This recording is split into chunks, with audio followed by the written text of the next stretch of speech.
Hello everyone, just wanted to take you through one small part of another thing that I like to collect, and that is car handbooks. Now this particular one I managed to acquire back in the early 2000s. I went to a scrapyard in my local area called Cross Keys, which is at Lidford on the Foss.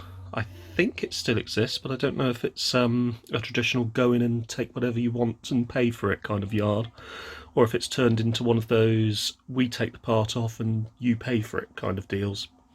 But certainly back in this time, they were what I would call sort of like a single level scrapyard. There was nothing stacked on top of each other. And I used to go in there to get various items, but I'd also grab a few handbooks as well, which they would charge me a very small amount for. This one I actually got from a very early Austin Maestro VandenPlas. And I was rather pleased to get this because it had this. I can't remember if I grabbed the dashboard or not. I don't think I did. But someone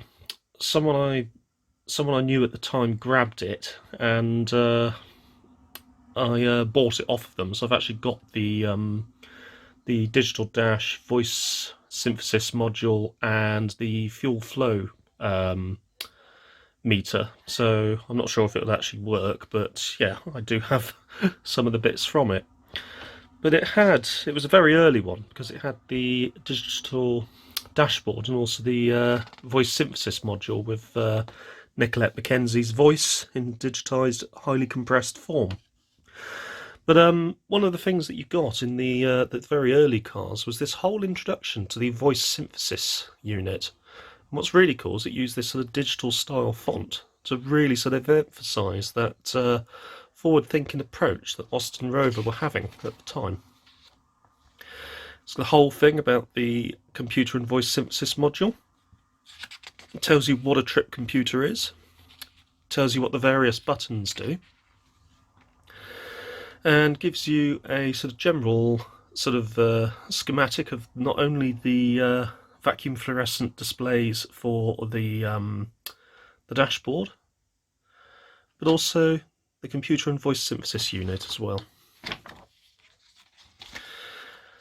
And then it comes on to various things about sort of the start mode, how you can save money so you can actually use it to improve your driving, a summary section, and a whole sort of thing about who actually sort of made the unit. It was Smiths Industries Automotive Instrument Systems, a subsidiary of Smiths Industries, public limited company, along with all of the contact details, which are probably long since used elsewhere or have long since changed. Obviously the 01 number is no longer a thing. 01 used to be the dialing code for London. It changed in the late 80s to 081 for outer London and 071 for inner London. So Greater London and inner London. There was also, for the Maestro Vanden Plas, it had its own separate handbook. It did not share, certainly on these early ones, it did not share a handbook with the lesser versions, so to speak. Although, if you look through it,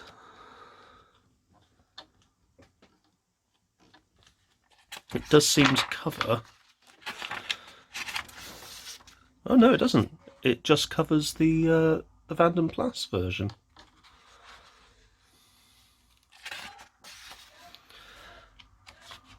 I thought I saw something nearer the back about the carburettor setup, but that may have actually been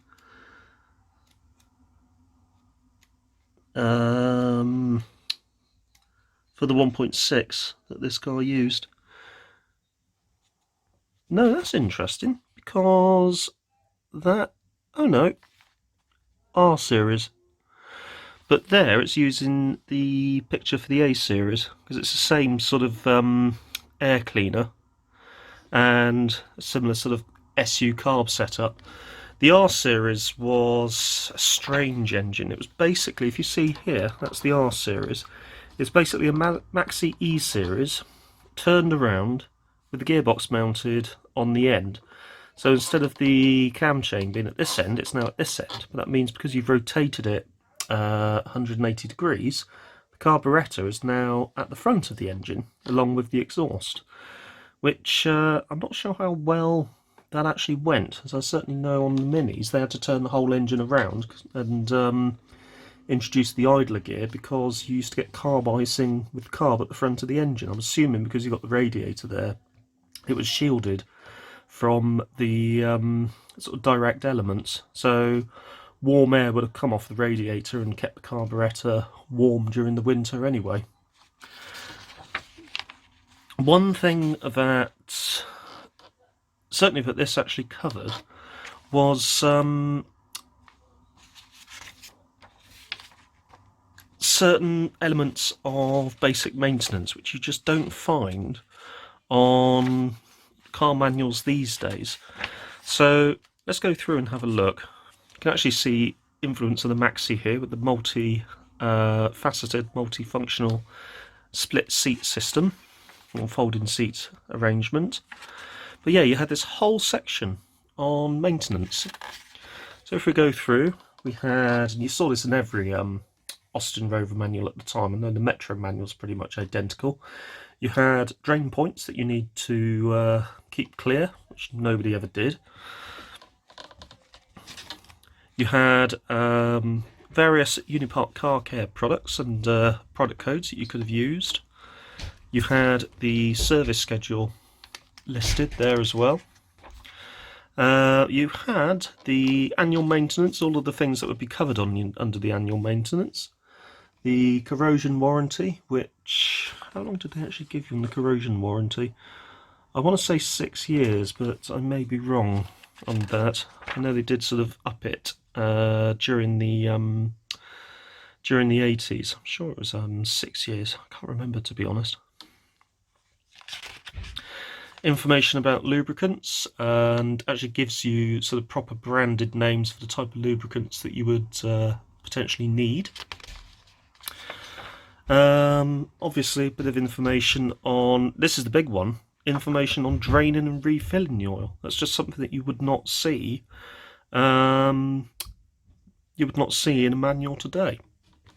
There's also something here about a breather filter, which is on the gearbox, I think, but also talks about replacing said breather filter. Talks about topping up the dash pot on the carburettor, which was needed fairly regularly. There's also here items about draining and topping up the gearbox, removing and replacing the oil filter, and then so the basic things like changing the wiper blades, unblocking the washer jets, topping up the washer reservoir, but also lubricating the distributor, and also draining and refilling the coolant. You just don't see this sort of stuff in sort of car manuals of today. There was sort of a lot more sort of home mechanics at this time, so not everybody wanted to, certainly after the warranty was out, to actually have their car sort of maintained by the garage. There was also a comprehensive troubleshooting guide, which is pretty much copy and paste, just a change in colour from other BL and Austin Rover manuals at the time. Then information about towing eyes, which you do get in today's manuals, because obviously anybody sort of recovering the car would need to know. But silly little things like replacing the flasher unit, which in these sort of CAN bus times is not something that you would be able to easily replace. But also things like checking the radiator cooling fan, making sure that the temperature sensor is still working by bridging the terminals on the connector going to the temp sensor, so you can check that the fan is running and diagnose a problem with the sensor. It's just astonishing. But then sort of more basic stuff like replacing bulbs, which for a lot of cars is now a dealer-only activity. Replacing fuses, again, dealer-only activity for a lot of stuff. Replacing dash bulbs, other bulbs for sort of interior light bulbs, rear light bulbs, number plate bulbs, just sort of, and also, you know, going as far as replacing bulbs in the instrument cluster. It really is stuff that you just don't see anymore, which is quite a shame, really. But then again, you know, sort of the car ownership market has changed. At this time that this manual was printed, people were, you know, sort of intending to sort of keep the car for a number of years. You know, we're sort of talking longer than 3 years, possibly sort of 6, maybe even 7 years. Nowadays, the turnover is far quicker. So within sort of like 3 years, you're on to your next car. So there isn't really sort of that whole thing of actually having to have any sort of maintenance information apart from the very basic, because it's not needed. You know, sort of people don't need it these days. You've got this team at the back here, which seems to be the same team in every single manual for this particular sort of era. So this is the consumer guide. I'm not actually sure what the consumer guide actually had. This one's a bit later, as this one was printed in 1987, so somebody's obviously replaced this, or it's been updated.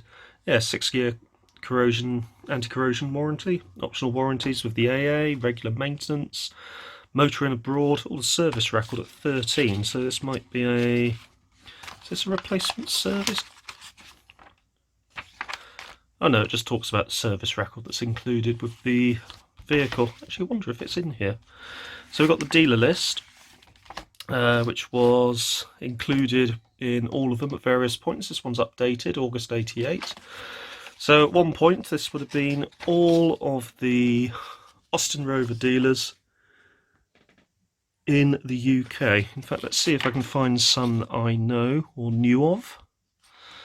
Let's go to H. So H would be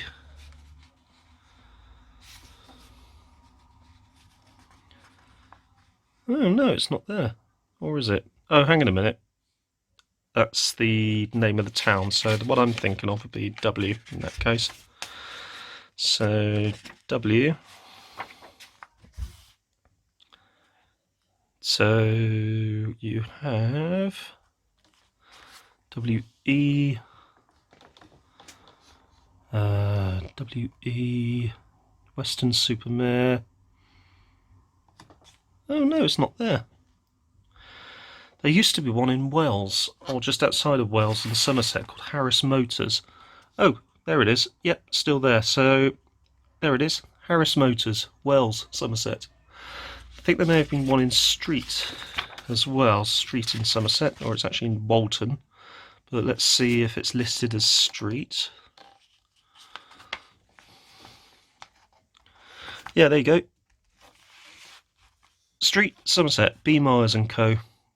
They were around for a very long time. I don't know what's happened to them, but yeah, they were around for a very, very long time. I remember when I had my sort of various 800s, I used to get parts from them, including sort of various parts that I needed to rebuild the 820 turbo I used to own. So, well, rebuild the cylinder head rather. So yeah, that's another name. They actually sort of went through the various changes of Austin Rover and sort of did make it through into the early 2000s when it was the Phoenix 4 running the show. Then they became a Rover specialist, and I'm not sure what's happened to them after that. I don't know if they're still around. You can still, if you go through Walton now on the A39, you can still see the sign that points to where the garage was, but I think it's been sold off and sold off for housing developments now. Just trying to see if there's any more. So there was one in a place that I knew called Wickwar. Yeah, there you go. A.E. Wilcox and Son. They do still exist. They're now MG, Daihatsu and something else, but yeah, they certainly still exist and they haven't really changed. So they still cover sort of MG stuff. They did actually back in 2005 buy a load of parts from when MG Rover actually went under. So you could, for a number of years, actually get various parts from that particular garage. I don't know if it's still the case or not. We do have the service book. It's always fun to see just how much the vehicle in question was looked after. So this is dated 1983. That was the details of the vehicle, including the first owner who took delivery in July 1983. It was sold by Patrick Motors, Westover, Castle Lane, Bournemouth. And it was serviced in 83. That was your free service at 965 miles. 84. 85. 86. 87.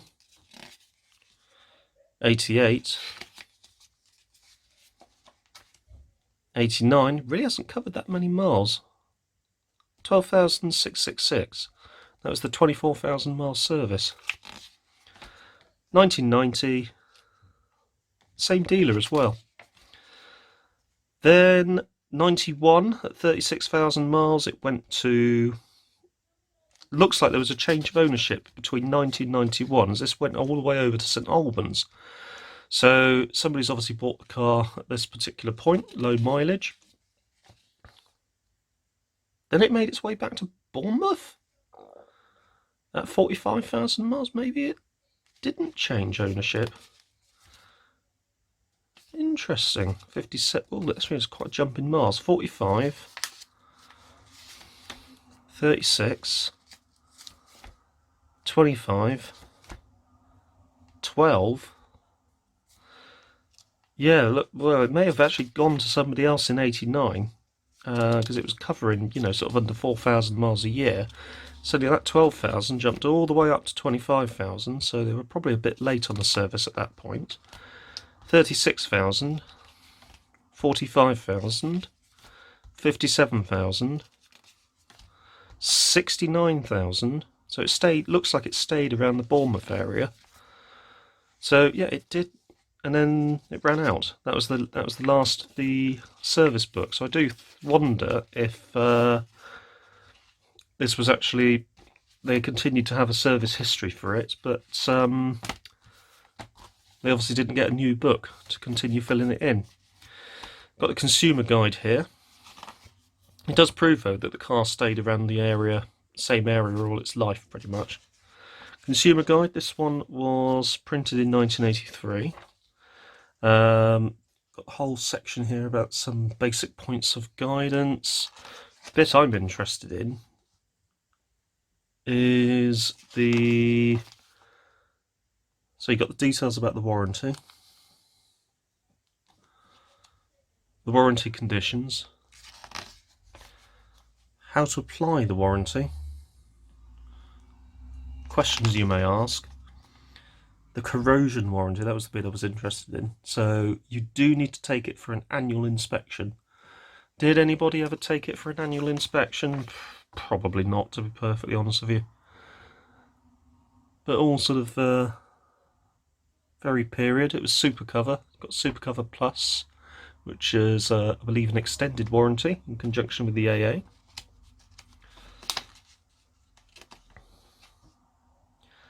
Sign of Austin Rover service. So the whole thing about getting your car serviced at Austin Rover. Details of regular maintenance. Oh, look at that. A simple way to pay for all your motoring expenses. Was that basically a credit card? Yes, it was. A motoring credit scheme with big names behind you. Austin Rover and Lloyds Bank have got together to bring you Advance. Advance is a new credit scheme which allows you to spread your motoring costs. With Advance, you never need to worry about paying cash. So it's basically a credit card that you use when you go to service your car. Okay. Could you use it for other stuff? Do you know, I don't actually know. But that's an interesting little thing to have. I wonder if any of these cards still exist. Look at that. Austin Rover logo, or an extended Austin Rover logo. So the Austin Morris logo was basically just the blue section, but you've still got the BL roundel included in the logo. That is interesting. I wonder if that's because it also covered cars under the BL banner as well, because obviously they were still going to be in sort of plentiful supply at that point. Free service voucher, so your first 1,000 miles was free. Motoring abroad, a few details there about motoring abroad. Highly recommended you take out AA membership. Something about if things go wrong there, and your consumer rights. And then we have instructions for the radio cassette. So, little supplement there, which was just sort of plonked in there. So that would have just been sort of thrown in as an afterthought. So obviously it wasn't enough to warrant printing a new brochure, sorry, new manual, but it warranted having that put in there. Bit of information about maintenance of the radio cassette unit. And actually it covers 3 different options that you could get. So you could have a bog standard basic long and medium wave tuner. You could have a, that's interesting, long and medium wave with cassette. Stereo cassette, but no FM. Then the top of the range was this phase locked loop quartz tuning affair with cassette and VHF capabilities. Manufactured by Philips, and it seems that Philips had a very sort of long-lasting tie-up with Austin Rover and the Rover Group, because all of the OEM stuff was actually manufactured by Philips for quite a few years. Right, what's this? This is something about it. Was this when it was repaired? So it's Mr. Fox, I think that was the original owner. This is a newer logo Rover paint and body repair bond thing. So yeah, this was 1990, so the same people did own it in 1990. So what did they do? Insurers Commercial Union. Oh, interesting. So they applied some underbody and wax protection for underbody panels, stone chip protective coating, electric circuits were checked, mechanical components were checked. Almost looks like it was just a top-up of the rust repair. That's interesting. So certainly up and through the 90s, this car was really cared for. In fact, I remember seeing it in the scrapyard and sort of remarking at just how good it was, sort of condition-wise, and why the heck was it even in there. So this looks like a replacement service book. Same owners again. Looks like they've moved at this time. And what do we have? When was it serviced? So the whole thing about the whole sort of various warranties that you could get. This is obviously a much newer one for sort of Rover branded models at the time. Do we have the service details? Yeah, here we go. So 96,000 miles in 95. This was serviced at Bristol Street Motors in Bournemouth. Oh no, that was 105,000 miles. That was at Olympian Automotive. Then 97, 98, and that's where it ends, unfortunately. But it looks like, on the whole, it was a very much loved and cherished car throughout its entire life. It is a shame that it came to end its life in a scrapyard. I do wonder if the owners had sadly passed, and if it was just sort of very much a case of, oh, we don't know what to do with this old car, which, you know, at the time it would have just been seen as an old car, and it was just sent to the scrapyard. I got to admit, I wish I'd known about it before it had been sent to the scrapyard, because it would have been a fantastic car to get a hold of and actually preserve, because it was very much a car of its time, and despite what sort of people may think of the sort of British motor industry, sort of both rightly and wrongly, it was, you know, it was certainly a car of the time, and certainly, I wouldn't say a high point in the British motoring industry's long history, but an interesting technical innovation, trying to bring high technology to the masses, and sort of succeeding, but not overly. I don't know. Anyway, hope you have enjoyed that look through my sort of little collection of bits and pieces that I've got here. If you have enjoyed this, don't forget to hit the like button, don't forget to subscribe, and I will see you next time.